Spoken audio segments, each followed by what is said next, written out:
everyone, welcome to Secretariat School Study Help Guide. I hope all of you are fine and safe. This is your Mamta Miss, welcoming you all back to part 7 class of class 8 English to Literature, chapter 1, The Adventure of the Speckled Branch. Let us have the recap of the previous class. When Helen signals, the pair secrete themselves into the present Helen's Turner room and make themselves comfortable. The peace of the night is shattered as Holmes strikes a match and then strangely starts beating the fake bell pull with his cane. Moments later, a scream emanates from Dr. Roylett's room. Holmes and Watson immediately gain entry to the room and they find a speckled band around Roylett's forehead. So, my dear students, let us read the remaining part of the chapter. I took a step forward. In an instant, his strange headgear began to move. From among his hair, there arose the squat, diamond-shaped head and puffed neck of a loathsome serpent. This is all about the speckled band. When Holmes and Mr. Watson, when they went to Roylett's room, they found, and what did they found? Instantly, there itself, they found a strange headgear began to move. Who's that one? That was the speckled bands. From among his hair, whose hair? Roylett's hair. There arose the squat, diamond-shaped head and puffed neck of a loathsome serpent. So you can see here, the serpent was around the forehead of the Dr. Roylett. Okay, so it is a swamp adder, cried Holmes, the deadliest snake in India. So after seeing the speckled band, here the Holmes speaks, says that it is a swamp adder, the most poisonous snake and deadliest snake in India.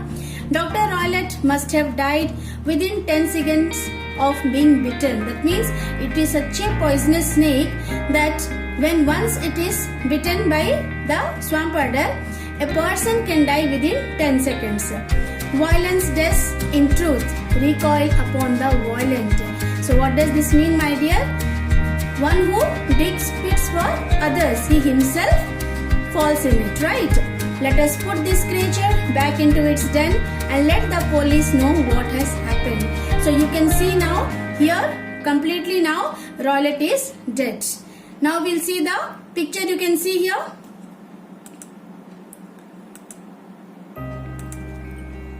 So in the story here, totally now end of Dr. Roylett, the planner, isn't it, who wants to take the inheritance of the two daughters written by their mother, and he is totally now dead by this speckled band. That means the speckled band written to whom? To Dr. Roylett. Now his game is over. So let's go back. Now Holmes explained the case to me on our way back. Now when the case is solved, no, the culprit has been already caught. And who was the culprit? Dr. Roylett, and he already died. My attention was speedily drawn to the ventilator and to the bell rope which hung down to the bed. So when Holmes and Watson, when they were going back, now they were discussing about the case. So what was that? First of all, the attention of the Holmes went to where? To the ventilator and to the bell rope which was hung just side of the bed. The discovery that this was a dummy and that the bed was clamped to the floor made me suspect that the rope was there as a bridge for something passing through the hole and coming to the bed. So this is the clue that he got from the the present Helen Turner's room. That was the clue, isn't it? So the rope was the only bridge, the source of bridge for the home, for something, for some creature to come inside the rope and go out of the rope. So the idea of snake then occurred to me. So obviously when he got the source of the bridge, the rope was the bridge, and he found that, he thought that yes, this might be only the idea, he got the idea of a snake. I coupled it with my knowledge that the doctor kept a supply of creatures from India. So what were the creatures? Earlier he had a cheetah and a baboon he had, and some creatures which he liked mostly he was having in his room. And when they found the most, another clue is that a saucer of milk, isn't it? So that was the clue. So he got that idea that yes, as he was liking some Indian animals, hope he used to have some animals in his house. I coupled it with my knowledge that the doctor kept a supply of creatures from India.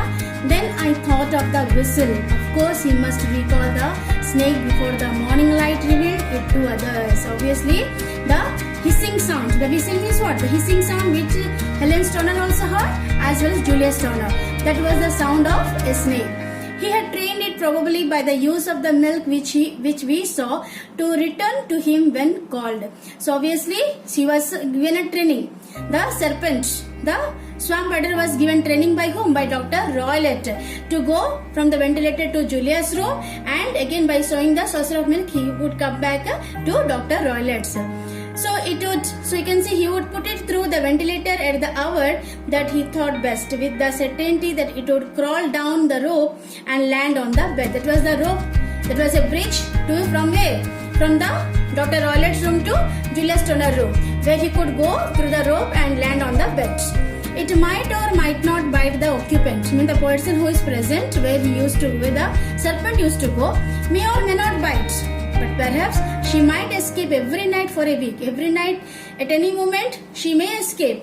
But sooner or later, she would fall victim.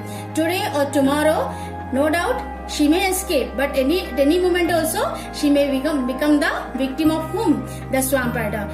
When I heard the creature hiss, I instantly struck the match and attacked it. I mean, this is the case that was discussed between whom? Between Holmes and Mr. Watson. And what did he say? When I heard the creature hiss, means the swamp adder, the hissing sound of the creature, I instantly struck the match and attacked it. With the result of driving it back through the ventilator, I added. Yes, said Holmes, and also with the result of causing it to turn upon its master on the other side.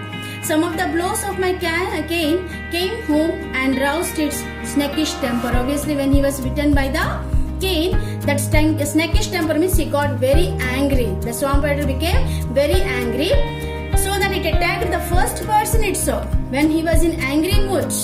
So when he turned back again towards the Roylott's room, the first person he saw was whom? Dr. Roylott, and he attacked on him. In this way, I am no doubt indirectly responsible for Dr. Grimsby Roylott's death. So he thinks that no doubt at all, I am indirectly responsible for Dr. Grimsby Roylott's death, but I cannot say that it is likely to weigh very heavily on my conscience. He says here why? Because, my dear students, because the case was taken by Holmes and his client. Who was the client here? Helen Stoner. So Holmes' work is to save the life of the client, and he saved the life of the client. That is, Helen Stoner is saved from Dr. Roylott, isn't it? So he says that no doubt indirectly he has Dr. Grimsby is been killed by me, but it doesn't weigh more on my conscience.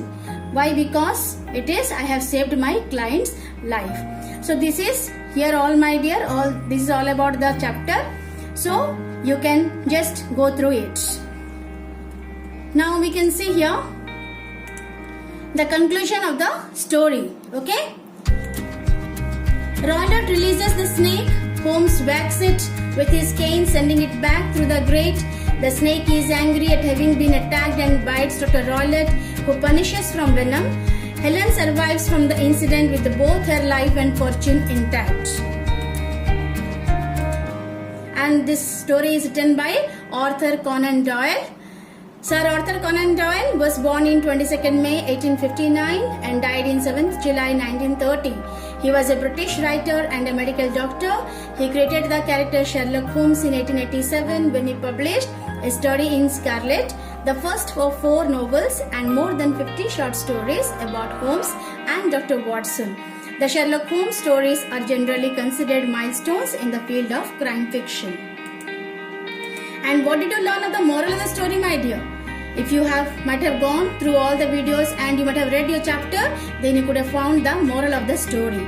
And the moral of the story is, number 1, the moral of the story is that justice and goodness must triumph over evil and injustice. Number 2, good versus evil. Number 3, here in this story, Dr. Grimsby Roylott represents evil and Sherlock Holmes is a force for good. And number 4, he who digs a pit for others falls in himself. And The last point is never think ill of others. This is all about the story, my dear. Now I am giving you some homework. Please kindly go through this question, answer in your own words, and if possible, please post your answers in my WhatsApp. So questions are here, my dear. First question, what does petal band mean? Second, name the characters in the story. Number 3, why is Helen Stoner afraid when she comes to see Holmes?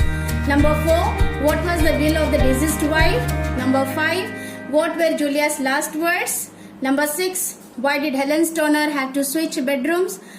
Number 7, how did Julia met her fate in the story? Number 8, what were the clues found by Sherlock Holmes while investigating the case?